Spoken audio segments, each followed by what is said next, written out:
Will my ex come back? How do you answer this sort of question in a tarot reading? Keep watching.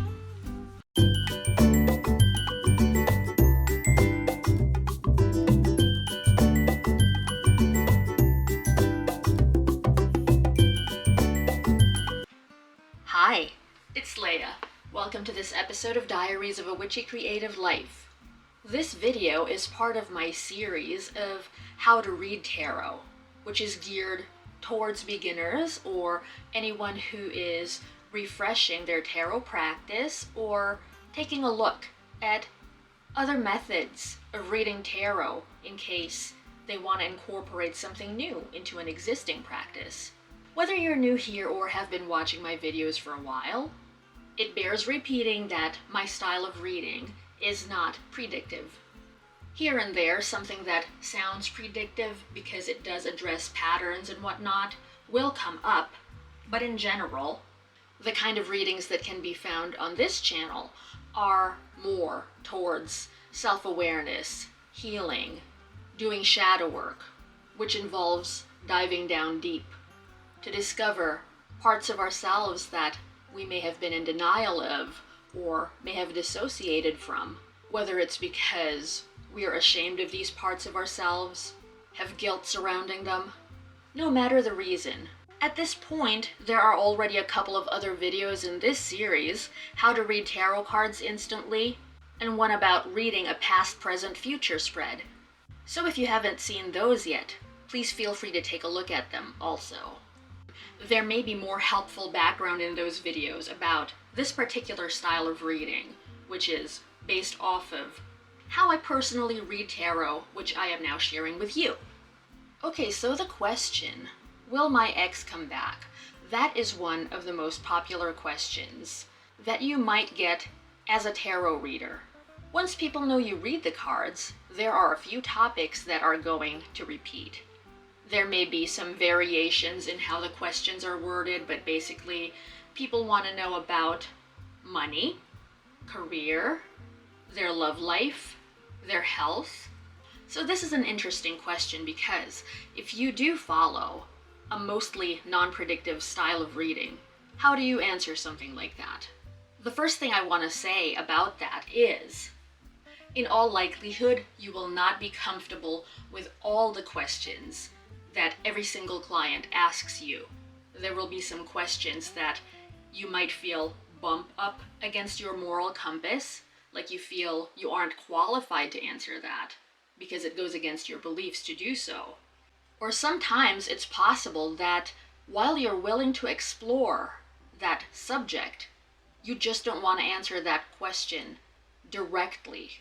And if that's the case, you're going to want to tell your client that straight up. You could say, let's take a look at this relationship.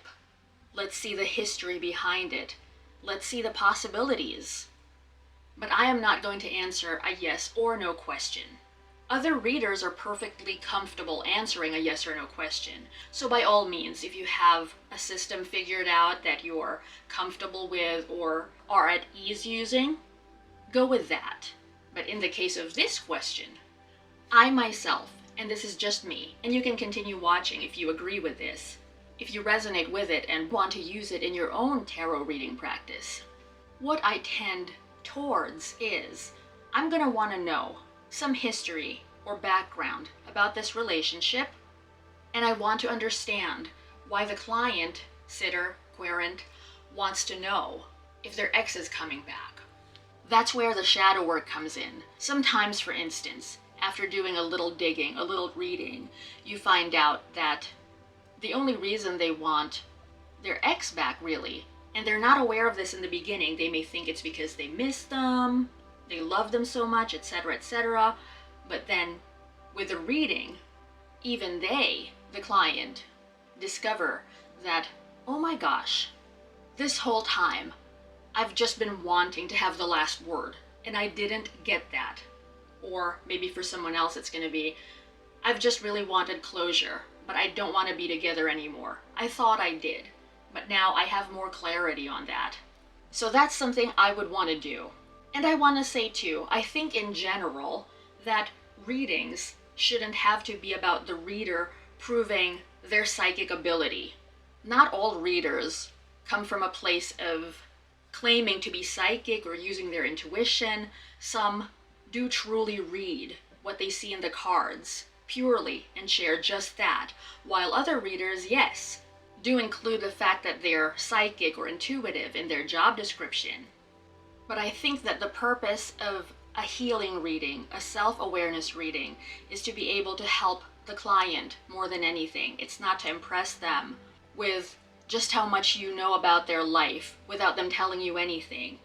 And that's why in this style of reading, this shadow work sort of reading, it's okay for the querent, for the sitter, for your client to share their story, to share the background, since the goal here is to pull out all sorts of stuff that may be hiding so that they can face it and deal with it and move on from there, or manage it however way they see fit from that point, even if it's simply to sit in that knowledge for however long they're comfortable with before they do decide to move forward eventually. So yeah, after doing a reading on the background of the relationship and the motives, having a discussion, a little bit of chit-chat with a client about all that, if the reason they're wondering if their ex will come back involves something along the lines of they want to give it another shot and they're wondering about the possibility of that, I'd say it's okay to explore that. If your client is fine with doing that instead of you answering their question with a yes or a no. And again, this is for those of you out there who want to take more of a healing self-awareness approach. As I said, some readers do answer yes or no questions. So in this video, as well as the two other videos I mentioned are already in this series, we are using the Lightseer's Tarot by Chris Ann for our demo. I may choose to switch up my demo deck sometime in the future, but for now, I'm sticking with the same one. So, what you want to do is to pick a spread that is appropriate for your purpose. For instance, you could use a past, present, future spread, which we already went over if you want to do that, or a more in-depth spread like the Celtic Cross, which for a beginner might be a little too hefty, but that's okay because there are a lot of quicker, shorter spreads. In this video, for instance, just to give an example of how we could take a look at this romantic situation that we're talking about, we're going to use a 2-card spread. Again, it can be a longer one, but for the purpose of keeping it briefer and more digestible, especially for beginners in this video, we'll use just 2 cards. So I'm going to pick those now. Here's one, here's another. So, I mentioned the Celtic Cross earlier. In the Celtic Cross, the very heart of that, in the very center of it, are 2 cards. The first card is the situation, and the second card, which crosses it, is the challenge. They're positioned this way. So this is card number 1, and then this would be the other card that I was talking about, the challenge. So let's take a look at them one by one. As an example, this is the Page of Swords. So let's use this as our example of what the situation is. So with this style of reading, if you've seen the other videos on this channel where I do readings, or if you've watched How to Read Tarot Cards Instantly, after you have the card meaning, let's say you're a beginner, you can take a look at the book, or if you're already familiar with it, basically, have it in your mind.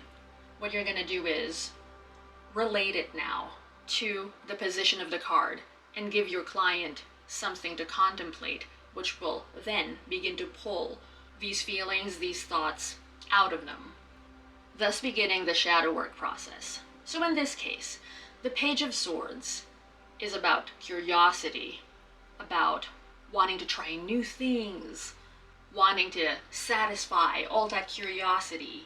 It has very young, youthful, inexperienced energy. And so you could bring up to your sitter or your client your thoughts about that. You could share the meaning with them and then ask, how do they identify with that? And they could say, oh, that's totally my ex. We have a considerable age difference, and he's much younger than I am, so he's still at this phase of life where he wants to try all these things that he hasn't yet, but I'm not interested. I'm not in a place where I feel like I want to take the risks that he does, nor do I have the energy to see if all these interests that he has could possibly work out for me, because I'm pretty happy with where I am. I'm content with my own interests, with how I live my life. Besides, I'm really busy at work and I don't have time nor the bandwidth for any of these experiences that he's expressed wanting to try. And depending on the amount of time that you have, you could keep talking about that, get more background info, etc., etc. Ask more questions that come up for you that will help with the direction you want to take the reading in.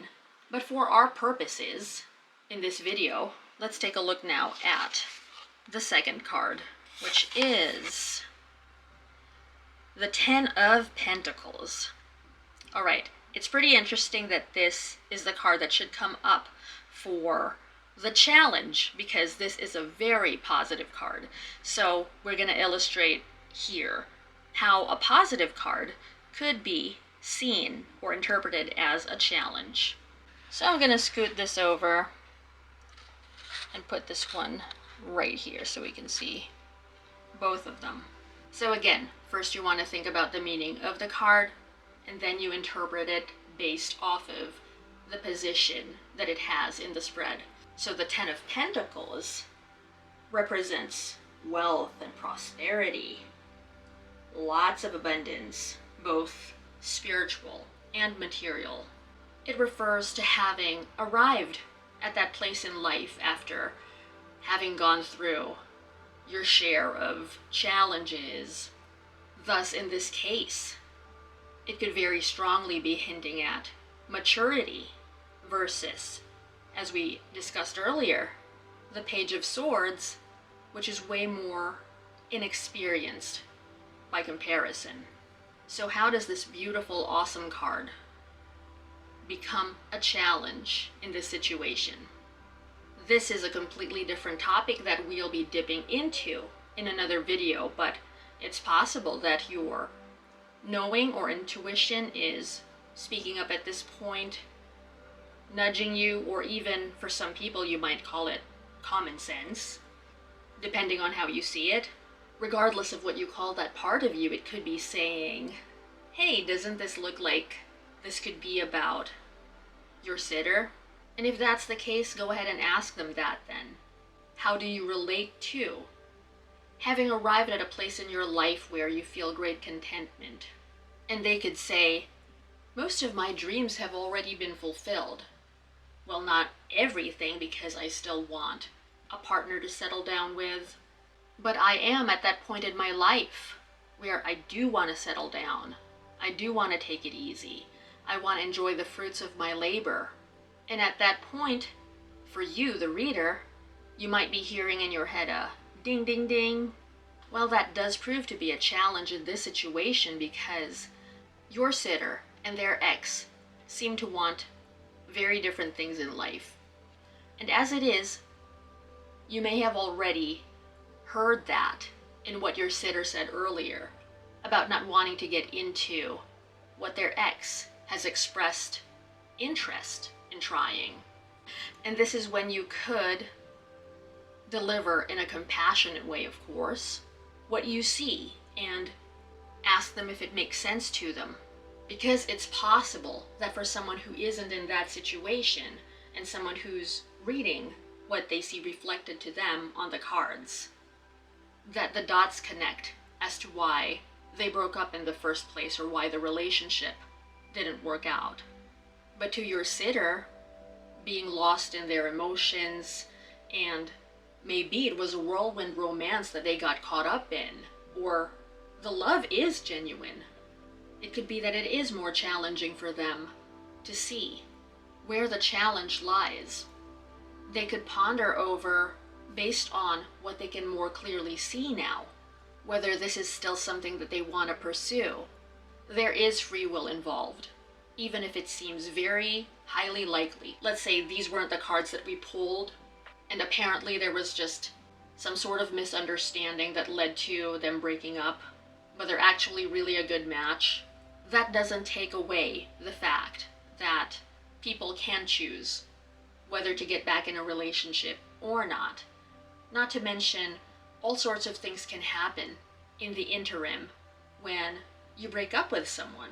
And in my opinion, sometimes the best we can do is to understand better so that we can heal and even apply what we know now to future relationships, our future dealings with other people.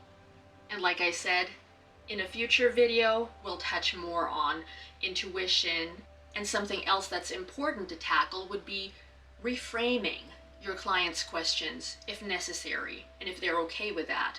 Because if they aren't, let's say they do want you to answer a question with a yes or no, and that's something that you're not comfortable with, that's the point when you can suggest to them to find a reader who does offer that in their services. Thank you so much for joining me for this video.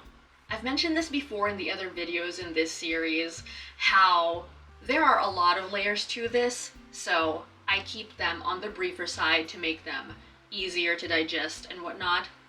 So what we're going to do is continue discussing many other topics in the subject of how to read tarot in other videos to come.